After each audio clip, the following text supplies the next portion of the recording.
Hello and welcome back. And we're out in the shed shack, and yeah, it's time to feature a new radio in the shed shack, because this fine Cobra 29 LX EU radio, which was given to me by Sean, and thank you very much, Sean. That was probably just over a year ago. Well, this has served me good service here in the shed shack.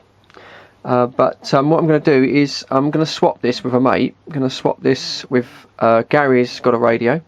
He's got in a SS6900N, which is a multi-band radio, and he's a good bloke, Gary, and he pretty much was going to give it to me and I said no, I can't.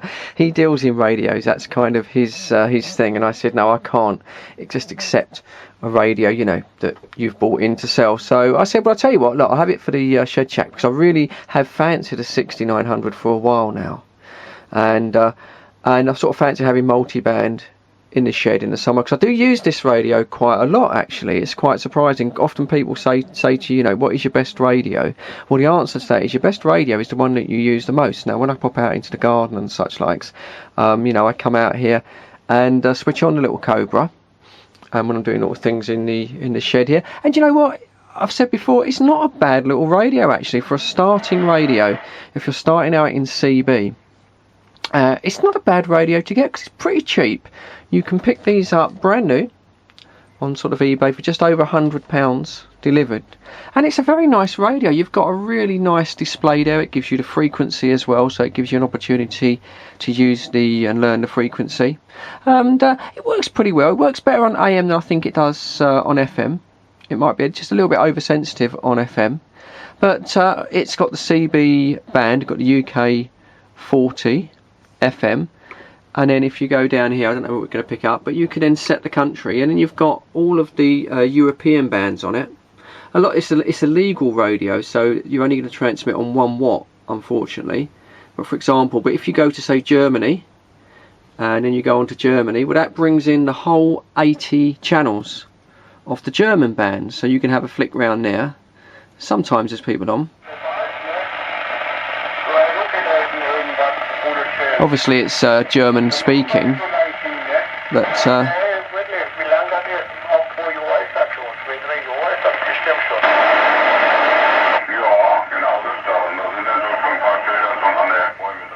there you go, you got a little bit of Germany coming in there on FM, but I say it does give you the display as well, so it gives you an opportunity to learn the frequencies. So yeah, it's a pretty good, you know, European multi-band radio. Of course, it doesn't have sideband, but that's something that you can sort of go into at a later date. But overall, I think for a starting radio, it looks nice. It's a full-sized radio as well.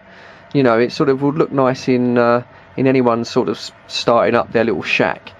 I think it's a pretty good radio.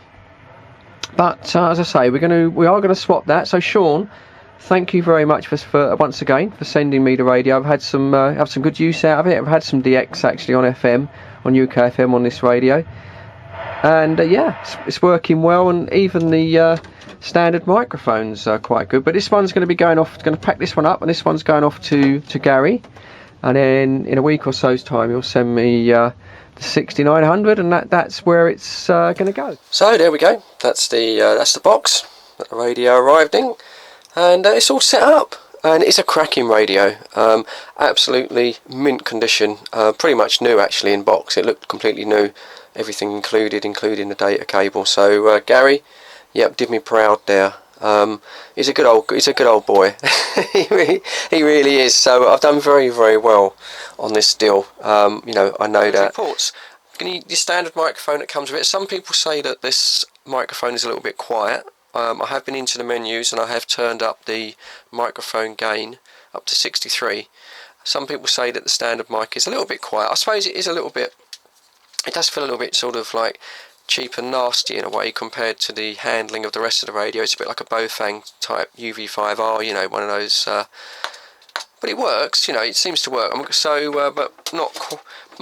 Some people update this. Dave is using a KPO power mic, so they're not expensive. So, might in the future update it. I do have this Palmer power mic that I had before that I might use. I don't know. Anyway, so I've been speaking to Pucker Dave on Facebook, and basically we're going to give me a radio check today. So we're all getting ready to set up. I'm going to try and get him on 21, do an FM check, and then I'll swing over to SSB and get it checked on SSB. So I'm hoping for some good reports. Right, Dave, this is Fred in the shed. Are you getting me? Yeah, I'm getting you there, Fred. Yeah. What have you got the RF gain turned up at? The RF power, yeah? Roger, yeah, that's all the way round, Dave. That's right round in the sort of 5 o'clock position. Roger, what's the signal coming in like? Yeah, it's a bit fluffy up and down there. Just go ahead again and I'll look at the meter. Okay, Dave, I'll give you some numbers. 5, 4, 3, 2, 1. Yeah, your signal's a little bit wavy as well on this one, funny enough. That might just be the conditions, Roger. Okay, Dave, how's my signal compared to the 9900, Rog? Yeah, it's a little bit more than the 9900. Blimey. I've just banged my RF power up there. You've given me a 7 to 9 there, but you've got a little bit of background noise, scratchy in the background, yeah? That's a Roger. Yeah, that's about the same signal you're giving me, right? Yeah, okay, that's good. Well, I say the 9900 was on about half power. So I don't know, Dave. What did these put out on FM? Do you know? Over. I thought they put out about 40 watts. Yeah, there, about 40. but I'm not sure. I'm just gonna try something. Hold on a minute. Let's just. Hold on. So it's working. It's a little bit scratchy on. Right, okay, how's that coming over now? Does that make any difference at all? Yes, Dave. Yeah, that's your signal's gone up one S point. That's your S8, and the slight waviness and the scratchiness has gone out. So I don't know what you did there, Dave, but that's working very well. Over. Yeah, Rog, yeah, I've just put the KL203s on there, but I've got the radio set at 10 watts, you see, because it's 10 watts for that, and 20 watts on SSB there for the 203s there. So I've got little red dots on the radio for 20 watts and 10 watts. So I haven't got to fiddle about with a power meter or anything, Fred. Oh, I got you there, Dave. Yeah, that sounds lovely. So, you're on your 6900N as well, Dave? Yeah, I'm on the 6900, on 10 watts on the radio, but using the KL203 linears, and I'm also using the KPO NM532 power mic, which are about 25 quid, mate. Oh, I got you there, Dave. Yeah, that mic sounds really good. Now, I've got the mic gain on this one turned up to, I think, 63, and I'm talking about 3 inches into the micro. How's the audio coming across? Does it sound a little bit quieter than I normally would, Dave? Yeah, not too bad there, but I got mine mic gain on the menu on the radio turn right up, but with this power mic I've got the microphone at level, and it's a midway volume in the middle. Between minimum and maximum, it's in the middle. Shall we give it a go up on upper sideband? I did just flick over, and on this frequency there's some AM bleed over. So if you bear with me, because I've got to tune this one in, shall we go up to the 27305, and then I can sort of see how it works on there, Roger? Yeah, 27305 upper sideband, mate. Right, now I've got to work, and 27305. Okie dokie, right, clarifier sort of almost middle, upper sideband, swelch down. Right, okay Dave, this is Charlie Tango 1664, calling Tango Mike 061, you got a copy? Yeah, got you there, Fred, you're a lot quieter, not such a big signal on the sideband there I'm afraid, but can still read you okay, but only about a signal 4 and about a radio 3 there, Rog. Oh, Roger there. If I talk a bit more into the microphone, does that make any difference to you, Dave? Over? Yeah, that's shot up to about 7 there. Right. Yeah, I found that with the standard mic, I was nearly swallowing the damn thing because I was quiet. So you have to sort of speak into it like you would a noise cancelling mic there, Fred.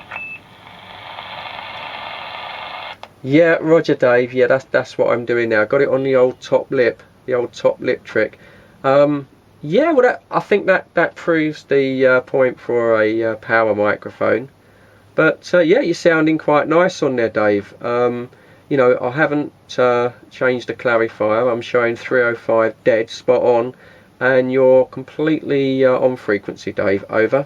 Yeah, Roger. Yeah, you're fine. You're coming fine to me, mate. As long as you speak right into the microphone there. But I think if you buy one of these microphones, it's a lot better. As I say, I'm speaking about 18 inches away from the microphone there, and hopefully it's coming over to you okay. Yeah, QSL, Dave. All understood. No, it's coming over absolutely fine. I'm doing a video, Dave, so you'll be the main feature of my video on Fred in the Shed 1. But no, it's sounding nice, Dave. It's got a nice audio tone to the radio. I'm using a small extension speaker, so I might just remove that, and then we can hear the speaker on the radio, because it might actually be better than my little Mass extension speaker. But no, it's sounding good there, Dave. Over.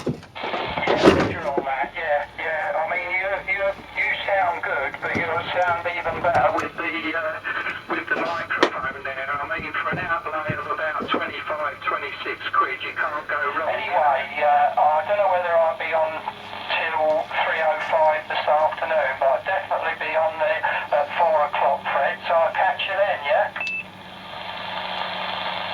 Yeah, cheers, Dave. Thank you very much for the radio check. And yeah, I should, all being well, I should be on a 3:05.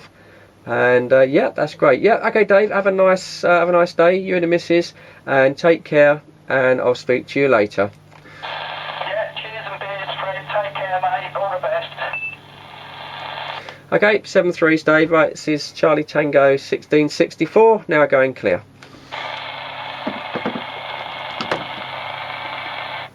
So there we go. That was good. So that absolutely sounds perfect, doesn't it? And as Dave said, as we heard before, on the standard microphone does need to be driven quite hard, basically. So I think I'll probably will invest in the KPO. Is it the 531 power mic? For what I think it seems to be working really, really well. Saves that little bit of extra sort of volume on the voice. I don't want to shout in the shed. You know what I mean? Anyway, that's a good one, Gary. As always, as I've said before, thank you very much. I did do a kind of unboxing video of this, and I put that on Fred in the Shed 2. If you want to pop over there and have a look a little bit more of what came out of the box, that video has been up for a day or so on Fred in the Shed 2. But brilliant. As for now, cheers. Thank you for watching. I know people have requested that I keep you updated on the 6900, because I know a few people are interested in buying one themselves. They are very popular radio, so there will be some videos coming on with the 6900, probably on the 4 o'clock now on sideband, and yeah, I'll be doing some videos to keep you updated on how it's going. But so far, yeah, very pleased. Does everything that you could ask. It's a little bit warm, it's not too hot. It's nothing like the 9900. I could have cooked an egg on it. Anyway, I'm waffling on now. So cheers. Thanks for tuning in. Subscribe if you're not subscribed. And I'll catch you all on the next one.